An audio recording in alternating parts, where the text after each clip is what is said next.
Baby তুই ready হয়ে গেছিস? হ্যাঁ এই যে আমিও রেডি হচ্ছি। চলে আসছি তুই মার্কেটে? ও আচ্ছা, আমি এই যে কিছুক্ষণের ভিতরে আসবো। এই যে একটু কাজ বাকি আছে তো।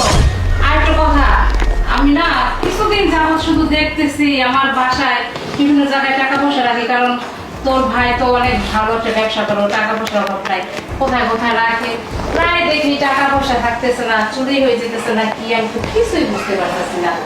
তুই একটা কাজ কর, তুই আমার একটা সাজেশন দে, আসলে আমি কি করবো, কিভাবে চললে আমি বিয়ে করতে পারি।